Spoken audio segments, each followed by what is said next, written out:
for the third track on my EP for the personal project. This one's a little bit different to the other two that I made for this project. I'm just going to go into how I made this track. I made it quite a while ago, so if there might be some things that I have forgotten. I have just changed a few things because I did make this track about 6 months ago. So I just edited a few little bits. I can show you those bits and go into a few of the synthesis. I'm not really too sure how I made a lot of them because it was obviously quite a while ago, but I can have a look at them and show you around them and stuff. So first off, I want to start with the drums. I've just got a kick sample here. It's just hitting on that one beat and then on that half there, and then we've got the snare hitting there, making that two-steppy drum pattern, that drum and bass two-step drum pattern. We're also at 174 BPM, I believe. Yeah, 174 BPM. All these snares and claps and stuff, I made them in a sample pack quite a while ago. I use things like around the house, so like this clicker here, this is made using like a AirPods. So do you know when you open an AirPod, it makes that click noise, and when you close it, we just recorded that and use that as a sample. And then the clap is literally like someone clapping, like a person clapping. We just recorded that. And then we've also got this clicky snare here. This is just a sample from some sample pack, I think. Just needed a bit more grit in them snares. So we've got 3 snares there, all layered on top of each other. That's the first one there, the main snare. That's the EQ I've got on it. Just cutting out some of them lows and a little bit of highs, just rolling them off. And then on this clap, I've pretty much done the same, right there. And then this clicky snare, I've just got that 2K frequency, around 1K to about 5K prominently. And that's obviously getting that two-steppy drum pan. We've also got that clicker that I just mentioned then, which is just making like a little click sound. That was made using the AirPods, and just recorded the thing with a condenser microphone. And then we've got those hats, which are on, they're just hitting on every 1.5 beat. Yeah. There's 2 layers of them. I think they're both the same, to be honest. I think I just added 2 layers. One's got slightly different EQ. This one here. And then that one's got that one there. And then I've also got a cowbell, which we also sampled ourselves from a cowbell instrument sort of thing. Just recorded that in. Just got that clicky sort of noise, and then I've just boosted some of those frequencies there because they need to be a bit higher, because it was obviously recorded in not very professional sounding setting, but now it sounds good. So obviously those drums just run throughout, and then I've also got another hat layer that comes in on this second phrase of the drop here. This is just to create a bit more ticky-tacky sort of hats, if that makes sense. It just like helps the track move along a bit, adds a bit more variation, and so on. And that's obviously hitting those 16th notes there, or it's hitting every half beat, sorry, and then those other hats are hitting on every beat. So then that's getting those every 16th notes basically. Then in the drums, I've also added a drum shuffle, which hits on the end of every 4 bars, which is here. I think it was a break I just chopped up and used, and that's got that EQ right there as well. Just cutting off some of those lows and rolling off some of those highs. Next, I will go on to this pad here. I can't actually look at that pad. I did make it a vinyl. I'm not too sure how I made it. but yeah, I've bounced it out, so I can't really show you that now. It's just got this EQ on here. Yeah, I can sort of show you what it sounds like. Yeah, if my laptop wants to work. Yeah. Yeah, it's not gonna let me show you how it sounds like, but you get the gist. I used the same pad, and then I chopped that up and just used separate parts of it. I think this is the same pad actually. I've just only used little bits of it. So yeah, there's a lot going on here. I can't really remember how I made it, but I can go into a little bit. So obviously we've got those two oscillators here. LFO1 is being mapped to this oscillator here, which is making the waveform move as you hit the note.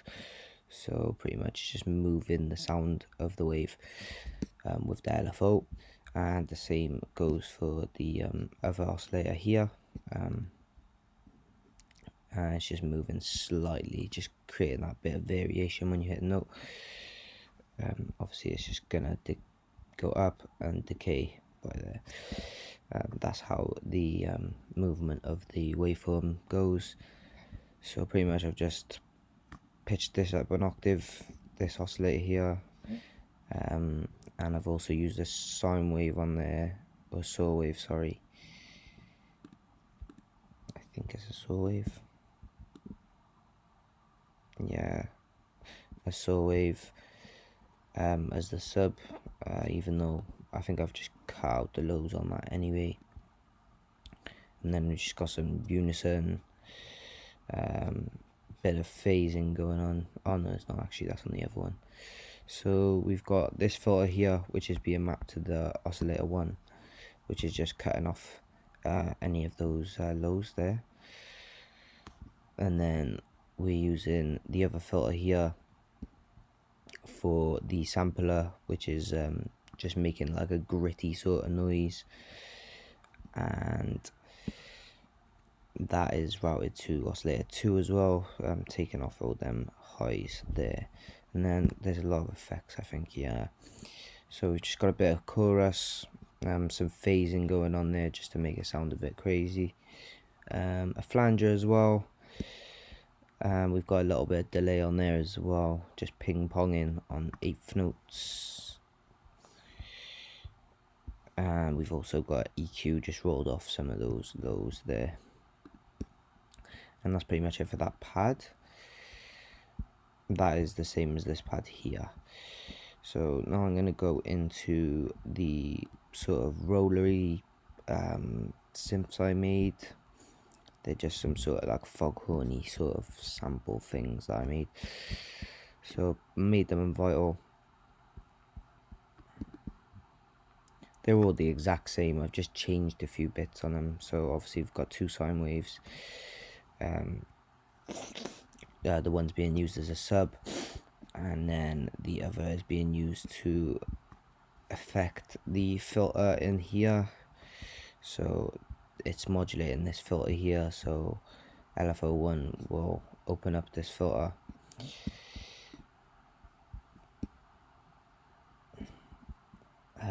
Got a bit of white noise, just adds a bit more crunch to the sound, some distortion, bit of chorus, and a little bit of reverb just to add a bit of tail to it. That's pretty much it. We just got that on 2:1 frequency and trigger mode. And they're pretty much the same. I've just used them in slightly different ways, all these rollers here in this track stack. So they're just turned into like little wobble sort of things. The post-processing I've done on them just added a bit more reverb, as you can see here. And then I've put some echo on there as well, just to delay it out a bit longer, make it sound a bit cooler. Then we go on to this one here. I've just taken the echo off, opened up the EQ a little bit more, and then the next one here is the exact same as this one here. And then we've got another one here which doesn't have an echo on it either.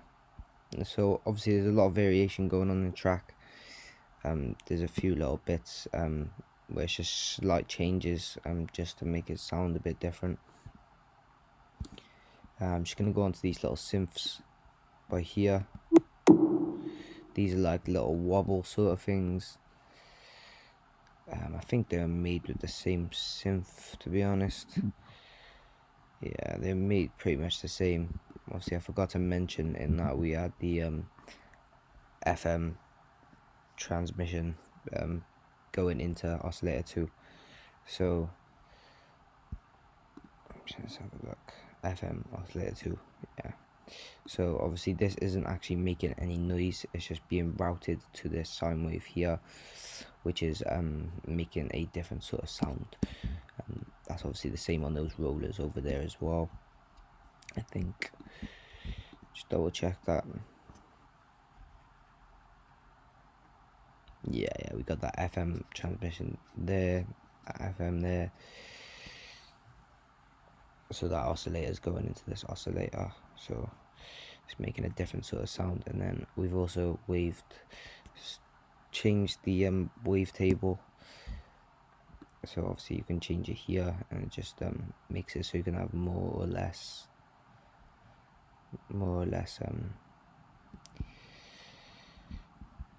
saw waves. So you could have hundreds of saw waves or just one saw wave.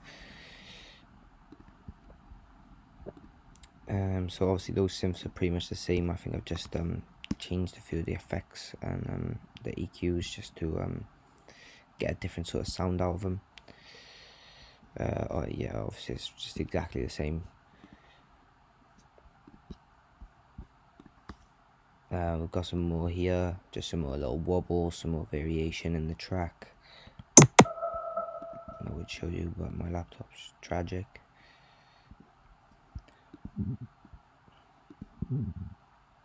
And then there's another synth here, exactly the same. I think I just changed a few little bits on it. Yeah, just use the notes slightly differently to make some variation in the track. So it's just hitting like that.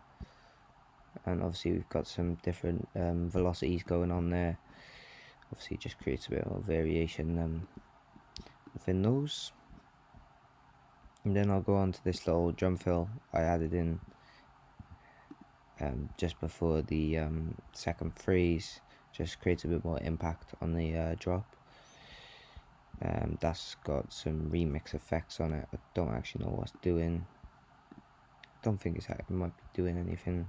I don't think it's even doing anything. And then we've just got this EQ here, just cutting out some of those frequencies that didn't sound right and was hurting my ears a little bit.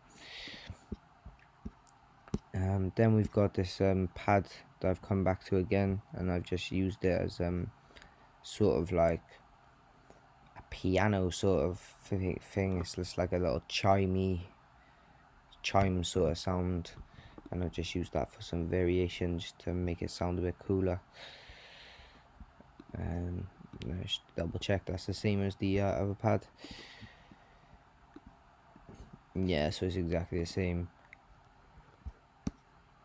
I've just used it in different ways, shortened the notes, so it makes it sort of like a chimey sort of sound. And then we've got this, I think that's still the same as the rollers. And then underneath all that, we've got our sub bass here, which I made in Massive. I can't remember how I made it exactly, but it's obviously bounced out now. When I came back to this track, it did have this little tail here. I had to do a bit of patchwork on this bass here, because for some reason it wasn't all the way to the end of the phrase, so I just had to kind of chop this sub bass up and just put it in and hoped it sounded okay, and it did. We got a few other little things here, so I'm just going to go into the build up view.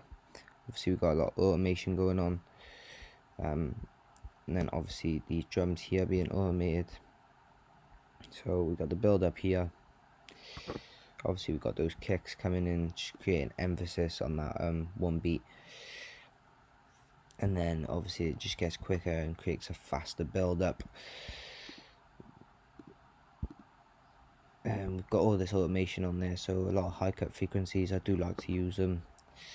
Just filters out that high frequency and brings it in as the track's going along, just before that drop on the chorus. We've also got this low cut frequency on the pad here, only slight frequency difference. And then we've also got a few little effects. So we've got some risers and downlifters here. So pretty much with this I took a riser sample, chucked it in, and then I copied and pasted that over, and then reversed the other one just to make it sound like a downlift.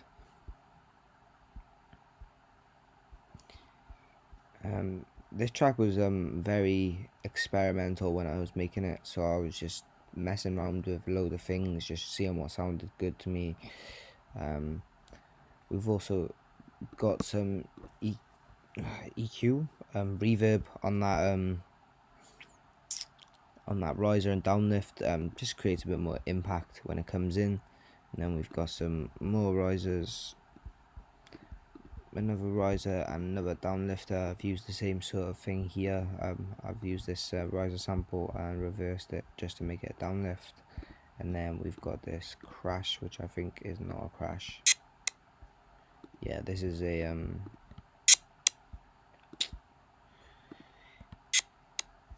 it won't let me play it. I think it's just a riser, just comes in just before the drop, just creates that impact. And then we'll go over to the second part of the track. I've also used that roller that I've used in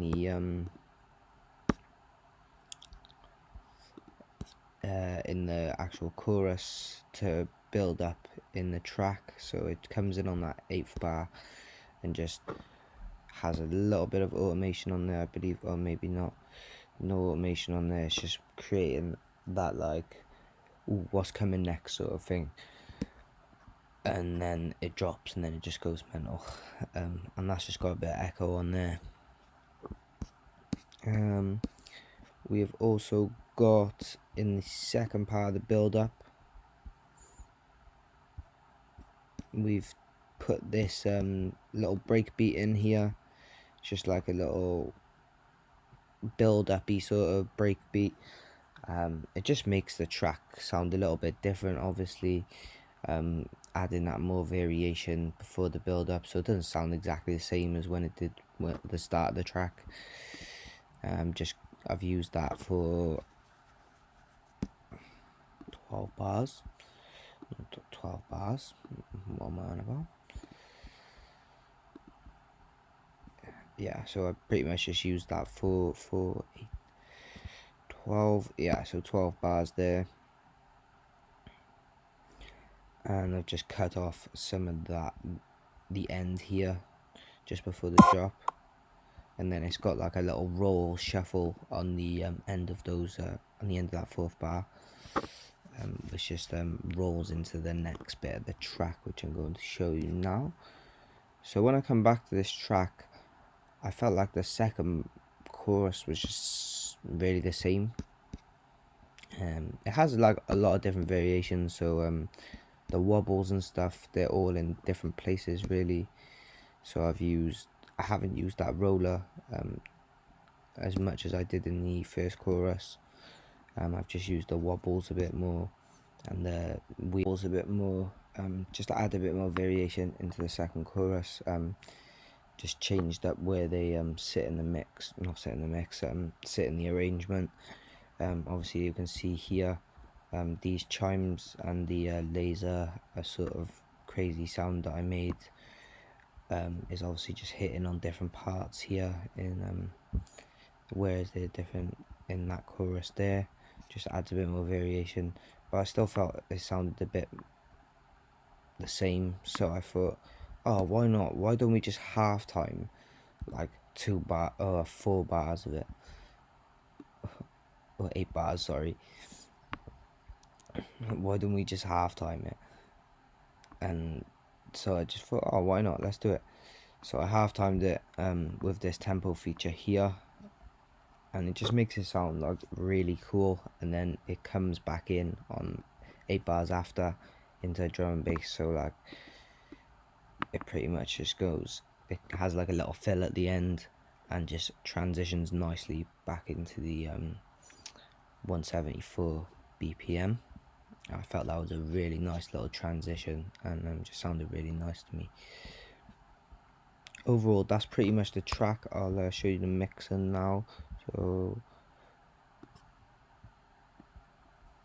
here we have all the EQs. Just obviously, this is my mix really. I don't tend to bounce everything out and mix it, because I just usually just mix as I go, sort of thing. That's just how I work. These are obviously, there's a lot of stuff in this track, so I haven't really been able to go into everything into detail properly.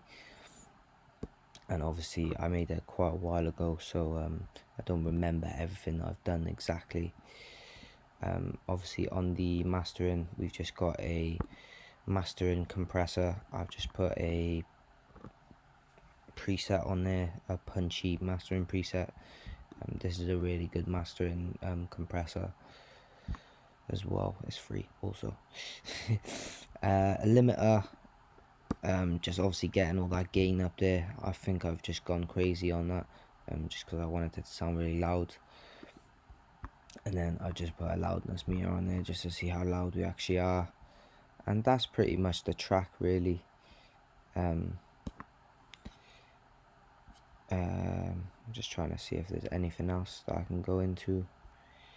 There's not a lot other than on the drum bus we've got a distortion. It's just got a bit of 4 dB, and that's pretty much it. Let's just change that to, that can stay there actually. Yeah, so that's pretty much my track, my third track for the personal project. I hope you like listening to it. I know this wasn't as detailed, but I hope you like the track. Thanks for listening.